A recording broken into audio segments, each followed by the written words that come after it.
Fala, Rovai, o editorial do Fórum 11:30, queridas, queridos e querides. Flopou. Tinha gente em Brasília, mas sempre tem gente em Brasília nos atos cívicos, vamos chamar assim, né? Em especial no 7 de setembro. Tinha, inclusive, aqui na Praia Grande, na década de 70, 80, quando esse blogueiro era um menino, a gente ia lá, tal, porque as pessoas vão desfilar, as escolas se organizam. Os atos, em geral, de 7 de setembro tem.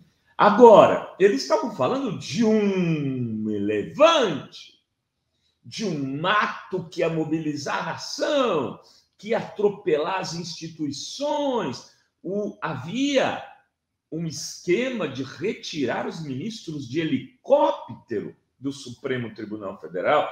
O Ibanez teve que peitar para os caminhões não entrarem e não virou, ou seja, flopou, né? Usando o termo popular. Mas tem uma foto que parece... Claro, tem gente. A diferença é que não chegou aos objetivos. Então, o que acontece com isso? Eu vinha dizendo já desde o começo da semana passada, no caso, que o Bolsonaro estava entre a cruz e a caldeirinha. Ele estava pondo a sua base para gritar golpe, para autorizá-lo, até em inglês, tem faixas hoje em inglês autorizando ele a destituir os ministros do Supremo e coisas do gênero. E ele não ia poder fazer isso. Então, ele ia tentar usar isso do quê? Do ponto de vista eleitoral. Só que se ele acirrasse os ânimos, se de fato ele tentasse alguma coisa mais violenta, do ponto de vista eleitoral, isso ia trazer prejuízos para a sua candidatura. E eu acho que vai trazer dos dois lados. Lula, hoje, jogando parado, sai mais forte do que entrou nesse 7 de setembro. E por que o Lula sai mais forte? Primeiro, porque as pesquisas feitas pelo IPEC em estados importantes do Brasil ontem mostram o crescimento do Lula e queda do Bolsonaro. Quest deu 10 pontos, um pouco menos. 10 pontos há 25 dias da eleição é uma enormidade. Mas o IPEC deu 13. E o IPEC dá crescimento aonde? São Paulo. Dá crescimento aonde? Minas Gerais. Ou seja, o efeito pedra no lago. Por onde começam esses crescimentos, inclusive na classe média. E isso tem a ver com o quê? Tem a ver com essa tentativa, que sim, é uma tentativa mentirosa, é uma tentativa que não vai se habilitar, de um certo golpismo do Bolsonaro no dia da celebração dos 200 anos da independência. E o que sai de Brasília? Qual que é o resumo? Olha, transforme esta manifestação numa palavra, Renato Rovai. A palavra que traduz essa manifestação é imbrochável. Porque no meio da manifestação, o mito, com cara de palmito, foi dizer que ele é imbrochável depois de dar um beijo na sua esposa. E fez a multidão gritar imbrochável. Olha como é tudo tão patético. Ontem, os paraquedistas, que são treinados para defender o Brasil em caso de ataque nas fronteiras contra narcotraficantes, para defender de forças externas, os paraquedistas ficaram pendurados em árvores em Copacabana. Os paraquedistas se machucaram porque não estavam em condições de pular de paraquedas. E hoje o mito se diz o imbrochável. É o resumo da festa cívica de 200 anos da independência do Brasil.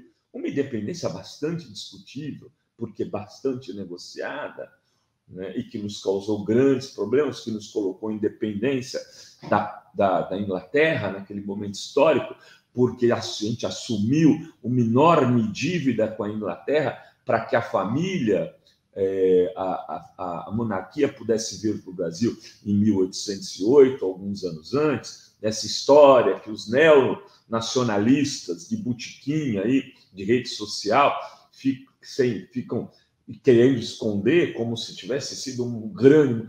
Teve luta, sim, teve Tiradentes em parte dessa história, mas o que aconteceu depois foi uma negociata, né, que levou o Brasil a, inclusive, se tornar mais dependente da Inglaterra e com quase uma neocolônia inglesa, porque pagava tributos mais altos para sustentar a corte aqui. Enfim, resumindo, o que aconteceu foi um vexame, né? Os carros do exército sendo substituídos na manifestação cívica por tratores do agro e as pessoas gritando, o gado gritando agro, agro. O agro virou pop na manifestação deles nesse nível. Então, assim, tudo tão bizarro, tão catatônico, tão estapafúrdio, tão quinta série, né? A quinta série E assumiu o poder. Não é nem a quinta série C, é a quinta série E. Um sujeito de 60 e pico de anos gritando imbrochável para uma multidão no dia que o país comemora 200 anos de independência. O Lula, queridas, queridos e queridas, sai mais forte disso. Por quê? Porque é diferente a sua postura em relação ao país, né? O Lula, quanto o Bolsonaro faz esse tipo de coisa, é voto que vai caminhando para o Lula, se não no primeiro, no segundo turno. As pessoas com o mínimo de lustro olham essa cena e falam, não dá, né?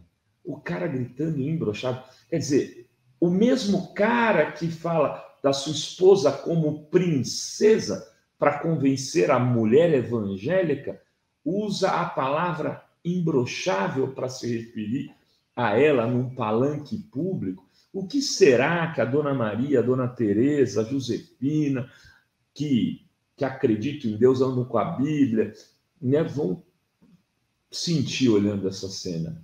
É por isso que esse blogueiro está dizendo para você, amiga, amigo e amigue, que aqui está comigo neste feriado, a 1h05 da tarde, ou você que está vendo esse vídeo às 3 da tarde ou depois, quando ele é colocado no recorte do Fala ou Vai, que o Lula ganhou jogando parado. O Lula é o grande vitorioso do dia 7 de setembro de 2022, quando se celebrou os 200 anos da independência no Brasil. Guardem. Beijos, beijos e beijos a todas, todos e todos.